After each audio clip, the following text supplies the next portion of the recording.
ada di antara sahabat yang mencela Nabi SAW. Ada yang protes. Jadi kalau ada orang protes itu biasa sekalian. Jangankan kita, Nabi saja diprotes. Bagaimana Nabi diprotes? Hadza qasmun la yubtagha bihi wajhullah. Ini bagi-bagi seperti ini enggak mencari ridha Allah ini. Ini bagi-bagi harta seperti ini bukan karena Allah ini. Pasti ada sesuatu. Kalau bahasa kita sekarang, ini kayaknya ada unsur KKN ini. Ya. Ada lagi sahabat yang lain yang mengatakan, "I'dil ya Muhammad." Muhammad, adillah. Jadi sahabat Nabi itu ada beberapa tingkatan. Ada sahabat yang akrab, yang luar biasa akhlakul karimah. Mereka nggak pernah panggil ya Muhammad. Mereka panggilnya ya Rasulullah, ya Nabi Allah. Tapi ada juga sahabat yang terutama dari Badui, dari pedalaman atau dari pegunungan.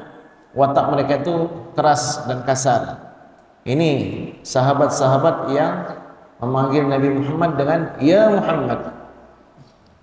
Kalau sahabat yang lain ketika mengetuk pintu rumah Nabi SAW, mereka ketuk dengan kuku mereka, bukan dengan tinju, dengan bohso, tapi dengan kuku mereka. Begitu luar biasa akhlak Rasulullah SAW, ya, akhlak sahabat yang versi begini. Jadi bagaimana Nabi SAW menanggapi?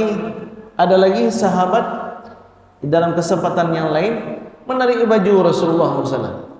Muhammad, mana utang saya? Utang saya mana?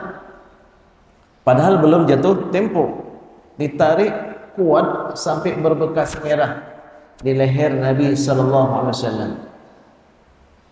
Terhadap sikap itu semua, apa yang dilakukan oleh Nabi SAW? Nabi tersenyum, berikan bagian untuk dia.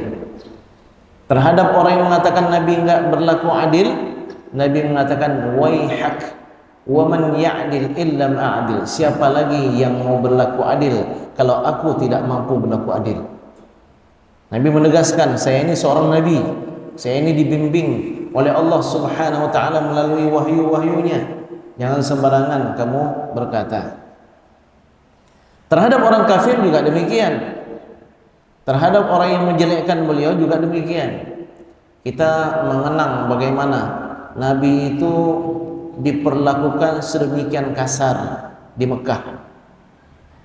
Dilempar kotoran, Nabi SAW diludahi, Nabi ada kalanya dicekik, ada kalanya sedang beribadah, kulit unta yang baru disembelih itu, yang berlumuran dengan darah dan kotoran, Nabi sedang sujud, diletakkan di atas kepala, pundak dan badan Nabi SAW. Perlakuan yang menunjukkan apa? Penghinaan yang luar biasa. Namun sudah diperlakukan demikian, sahabat-sahabat beliau dibunuh sehingga banyak yang syahid. Ketika Nabi SAW kembali ke Mekah setelah 8 tahun beliau mengasingkan diri atau keluar dari Mekah ke Madinah, beliau datang dengan pasukan yang luar biasa. 313 saja nggak mampu dikalahkan oleh penduduk Mekah, apalagi ini membawa pasukan yang ribuan. Dahulunya mereka hanya 2 orang pakai kuda, sekarang ini semua mereka pakai kuda. Begitu sampai di kota Mekah, semua dalam kondisi mencekam. Nabi bertanya, "Madza tazunnuna anni fa'ilun bikum?"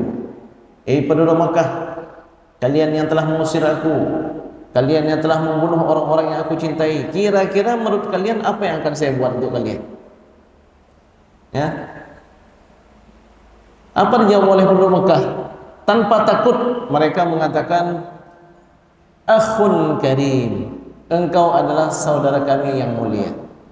Wa ibnu akhinal karim, dan engkau adalah anak dari saudara kami yang mulia."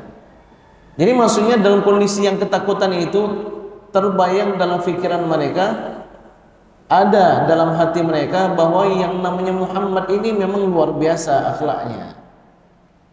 Jadi jangankan kawan, lawan juga mengakui bagaimana akhlak Nabi sallallahu alaihi wasallam. Apa dijawab oleh Nabi sallallahu alaihi wasallam? Siapa yang masuk Masjidil Haram dia aman. Ya, hari ini siapa yang masuk Masjidil Haram aman. Siapa yang masuk ke rumah Abu Sufyan aman. Kenapa disebutkan Abu Sufyan? Abu Sufyan pimpinan mereka di waktu itu. Dan siapa yang pulang ke rumah masing-masing aman. Idhabu fa antum tulaqa. Pulanglah kalian, kalian semua merdeka hari ini. Tidak akan ada setetes darah pun yang akan jatuh ke atas muka bumi ini. Masya Allah, sidang hadirat. Ini sebenarnya ada hikmah. Kenapa Rasulullah SAW menyebutkan sampai 3 level seperti itu? Kenapa Rasulullah SAW nggak mengatakan yang ketiga aja langsung pulang kalian aman semua? Yang pertama disebutkan Masjidil Haram untuk mengingatkan mereka tentang kemuliaan Masjidil Haram, bahwa yang dibawa oleh Nabi SAW sama persis dengan ajaran Nabi-Nabi terdahulu yang juga memuliakan Masjidil Haram. Disebutkan Abu Sufyan ini untuk memuliakan Abu Sufyan, sehingga dalam seketika Abu Sufyan berbunga-bunga hatinya karena diakui oleh Rasulullah SAW sebagai pimpinan mereka, dan Abu Sufyan pun mengucapkan 2 kalimat syahadat. Kok bisa tiba-tiba? Sebelumnya memerangi Rasulullah SAW bertahun-tahun. Begitu Nabi memuji Abu Sufyan, tak sanggup membendung hatinya untuk memeluk agama Islam.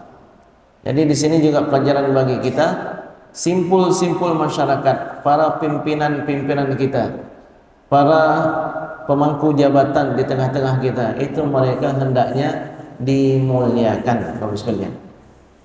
Sama seperti orang tua kita juga, orang tua yang ada di kampung hendaknya dimuliakan. Jangan disapu bersih seolah muncul pahlawan baru, ya. Kemudian senang hadirin sekalian, disebutkan rumah masing-masing, yaitu sebenarnya memang Rasulullah SAW ingin menjadikan semuanya selamat. Jadi 8 tahun yang luar biasa itu dilupakan demikian saja oleh Nabi SAW sebagai manusia yang memiliki akhlak yang sangat luar biasa.